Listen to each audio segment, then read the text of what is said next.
Hi, I'm David Malsby, and we welcome you onto the campus of the PTSD Foundation of America and our residential program that we call Camp Hope, where we're serving America's veterans from every branch of service, every era of service, in a residential program for combat-related post-traumatic stress disorder. Everything we do is absolutely free. You can find more information at our website, which is ptsdusa.org.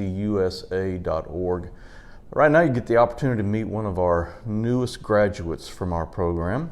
Dennis, want to introduce yourself? Hey, Dennis, Army. I was field artillery when I served, 2003 to 2008. One deployment to Afghanistan. Okay. Afghanistan's not on my bucket list.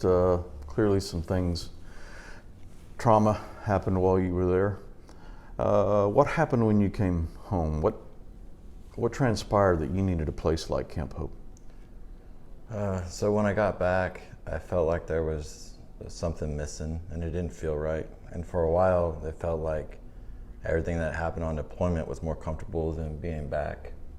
I blamed myself for a lot of things in my life, and my self-esteem was non-existent, and it was starting to damage everybody in my life, not just myself. Something inside me knew that something could get better, but I didn't have the resources or the willingness to do it. How did you find out about this program, Camp Hope? So one night when I was feeling suicidal, it must have been like 3 or 4 in the morning. I had a friend that I had worked with doing service work that messaged me out of the blue just to check how I was doing, and she actually volunteered at Camp Hope and brought it up. It was the first time I had ever heard of the program, and just the name and the feeling that I got when I heard it was enough for me to decide that I wanted to and try. Now, you mentioned it was one night when you were feeling suicidal. That something you experienced more than once?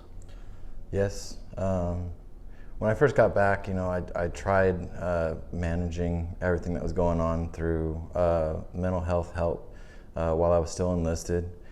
And the medications were kind of messing with me. I wasn't ready. I didn't understand what was really going on. It was just agitating the problem. I attempted suicide once while I was still in before I was discharged. Mm. Now you've completed the program. You're working on going forward and what that's going to look like for you. What's changed?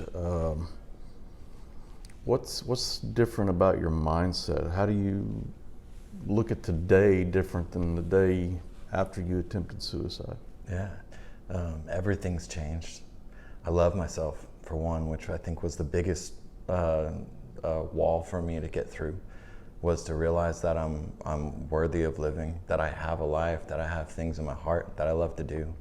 I love my community. Instead of isolation, like I always tended to before, I've got brothers, I've got a tribe, I've got purpose and identity, and I have a better relationship with God.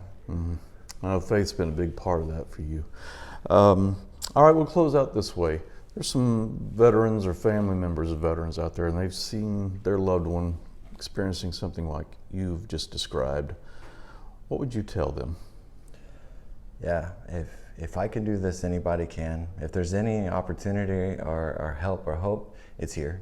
I was delivered here, and I just needed that inch of willingness, just a little bit of willingness to come and do it, putting in the work and following the process. There is hope. You just got to try and reach out. Well, we congratulate you on completing the program. We do wish you the very, very best as you move forward. Again, if you'd like more information on our program, ptsdusa.org.